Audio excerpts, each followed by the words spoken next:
ಅಶೋಕ್ ಗಡುವು ಕೊಟ್ಟಿದ್ರೆ ಸರ್, ಇವತ್ತು 10 ಗಂಟೆ ಒಳಗಡೆ ಇವ್ರನ್ನ ಸರ್ಕಲ್ ಇನ್ಸ್ಪೆಕ್ಟರ್ ಮತ್ತೆ ವ್ಯಾನಲ್ಲಿ ಇದ್ದಂಥ ಪೊಲೀಸ್ನವ್ರನ್ನ ಅಮಾನತ್ ಮಾಡದೇ ಇದ್ರೆ ನಾನು ಅಲ್ಲಿ ಹೋಗಿ ಧರಣಿ ಮಾಡ್ತೀನಿ ಅಂತ.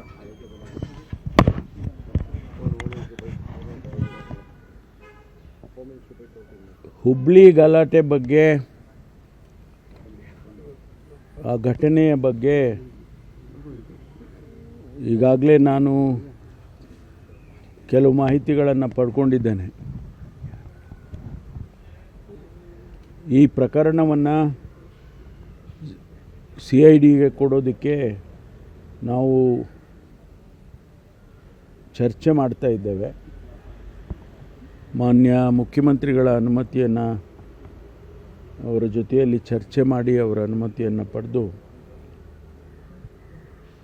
CIDಗೆ ಕೊಡ್ತಕ್ಕಂಥ ಕೆಲಸವನ್ನು ಮಾಡ್ತೇವೆ.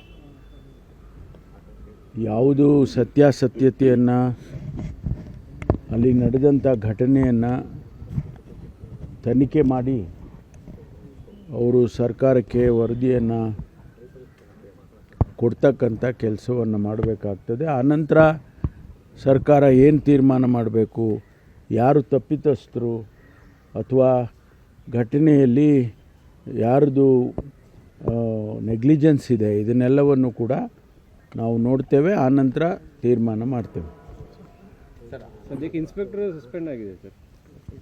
ಇಲ್ಲ, ಅದು ಇಮಿಡಿಯೇಟಾಗಿ ಏನು ಸ್ಥಳೀಯವಾಗಿ ಅಲ್ಲಿನ ಅಧಿಕಾರಿಗಳು, ಹಿರಿಯ ಅಧಿಕಾರಿಗಳು ಮಾಡ್ತಕ್ಕಂಥ ಕೆಲಸ ಅದನ್ನು ಮಾಡಿದ್ದಾರೆ. ಈಗ ಆಕೆನೇ ಬಟ್ಟೆ ಬಿಚ್ಕೊಂಡು ಅಂತೇಳಿ ಮುಖ್ಯಮಂತ್ರಿಗಳು ಕೂಡ ಸ್ಟೇಟ್ಮೆಂಟ್ ಮಾಡಿದ್ದಾರೆ. ಈಗ ಪೊಲೀಸ್ ಕಸ್ಟಡಿಯಲ್ಲಿ ಇದ್ದಾಗ ಅದಕ್ಕೆ ಪೊಲೀಸರು ಅವಕಾಶ ಮಾಡಿಕೊಟ್ಟಿದ್ದು ಅವ್ರದ್ದು ಕೂಡ ಫಾಲ್ಟ್ ಇದೆ ಅಲ್ಲ, ತಡಿಬೇಕಾಗಿತ್ತು, ಜವಾಬ್ದಾರಿ ಇತ್ತಲ್ಲ. ಅದನ್ನೇ ಮಾಡಿದ್ದಾರೆ ಅವರು. ಸಂಪೂರ್ಣವಾಗಿ ಅವರು ವಿವಸ್ತ್ರರಾಗಿ ಆಗೋದಕ್ಕೆ ಬಿಟ್ಟಿಲ್ಲ.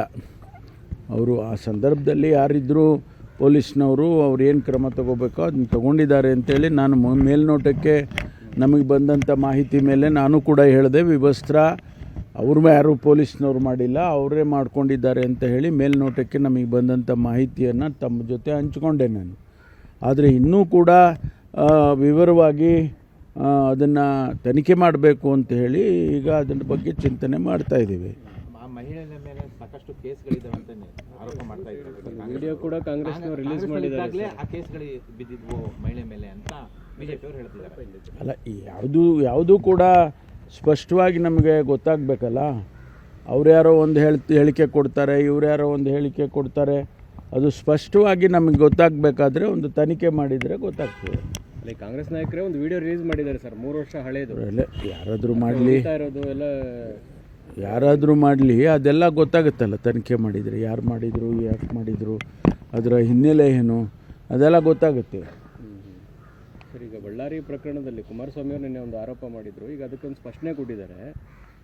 ಗೃಹ ಸಚಿವರು ಹೋಗಿ ಬಳ್ಳಾರಿಯಲ್ಲಿ ಸಭೆ ಮಾಡಬೇಕಾಗಿತ್ತು, DCM ಹೋಗಿ ಸಭೆ ಮಾಡಿದ್ದಾರೆ. ಅಂದರೆ ಈ ಗೃಹ ಇಲಾಖೆನೇ ಅವರು ಒತ್ತುವರಿ ಮಾಡ್ಕೊಂಡಿದ್ದಾರೆ ಆರೋಪ ಮಾಡಿದ್ದಾರೆ. ಅವರು ಜವಾಬ್ದಾರಿಯುತವಾದಂಥ ಸಚಿವರು, ಉಪಮುಖ್ಯಮಂತ್ರಿಗಳು.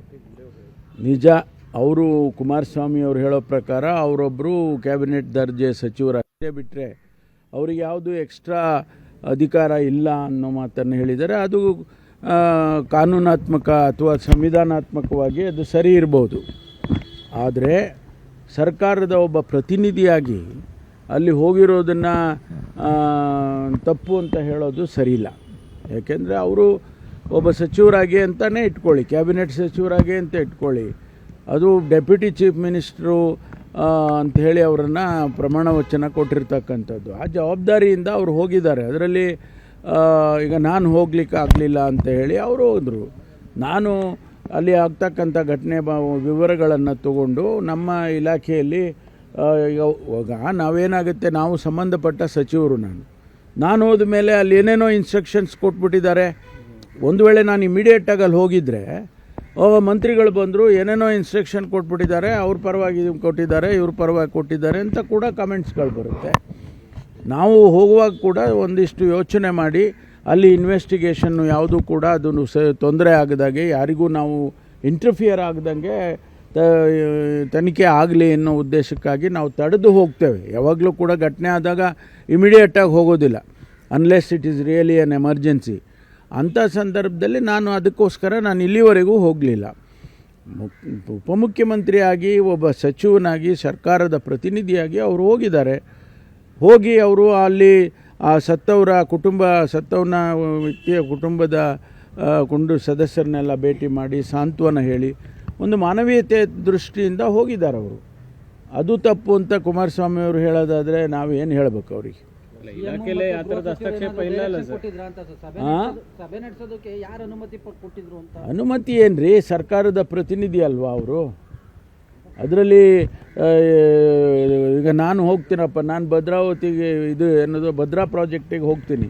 ಅಲ್ಲಿ ಹೋಗಿ ನಾನು ಆ ಇರಿಗೇಷನ್ ಅಧಿಕಾರಿಗಳನ್ನ ಕರೆದು ಏನ್ರಿ ಆಗಿದೆ ಇಲ್ಲೆಲ್ಲ ಗೇಟು ಎಲ್ಲ ಲಾಸ್ಟ್ ಟೈಮ್ ನಾನು ಹೋಗಿದ್ದೆ, ನಾನು ಅವಾಗ ವಿಚಾರ ಮಾಡ್ಕೊಂಡು ಬಂದೆ.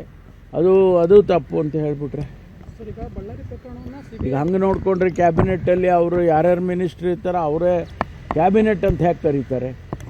ಎಲ್ಲರೂ ಅವ್ರು ಬೇರೆ ಖಾತೆ ಇದ್ದರೂ ಕೂಡ ಅವ್ರು ಭಾಗವಹಿಸ್ತಾರಲ್ಲ ಚರ್ಚೆನಲ್ಲಿ, ಅವ್ರ ಅಭಿಪ್ರಾಯ ಹೇಳ್ತಾರಲ್ವ. ಎಷ್ಟೋ ಸಾರಿ ಈಗ ನಾನೊಂದು ಖಾತೆಯಿಂದ ನಾನು ಒಂದು ಪ್ರಪೋಸಲ್ ತೊಗೊಂಡು ಬಂದರೆ ಬೇರೆ ಮಂತ್ರಿಗಳು ಮಾತಾಡಿ ಅದನ್ನು ತಡೆ ಹಿಡಿಯತಕ್ಕಂಥ ಕೆಲಸಗಳು ತೀರ್ಮಾನಗಳು ಎಷ್ಟೋ ಸಾರಿ ಆಗಿದ್ದಾವೆ. ಹಂಗಂತೇಳಿ ಅವರು ಹಸ್ತಕ್ಷೇಪ ಮಾಡ್ತಾರೆ ಅಂದರೆ ನಿಜವಾದ ಹಸ್ತಕ್ಷೇಪ ಮಾಡಿ ಅವರೇನಾದರೂ ಡೈರೆಕ್ಷನ್ಸ್ ಕೊಟ್ಟು ಪೊಲೀಸ್ ಅಧಿಕಾರಿಗಳಿಗೆ ಡೈರೆಕ್ಷನ್ ಕೊಟ್ಟು ಆ ತೀರ್ಮಾನಗಳಾಗಿ ಅದರ ಇಂಪ್ಯಾಕ್ಟ್ ಬೇರೆ ಥರ ಆಗಿ ಅದೆಲ್ಲ ಆಗಿದ್ದರೆ ನಾನು ಒಪ್ತೀನಿ, ಅವ್ರು ಹೇಳೋದನ್ನು ಒಪ್ಪೋಣ. ಆದರೆ ಈ ರೀತಿ ಒಬ್ಬ ಸಚಿವರು ಹೋಗಿ ಜವಾಬ್ದಾರಿಯುತ ಕೆಲಸಗಳನ್ನು ಮಾಡೋದು ಸರಿಯಿಲ್ಲ ಅನ್ನೋದು ಯಾವ ರೀತಿಯಲ್ಲಿ ಅವರು ಅರ್ಥೈಸ್ಕೊಂಡಿದ್ದಾರೋ ಗೊತ್ತಿಲ್ಲ.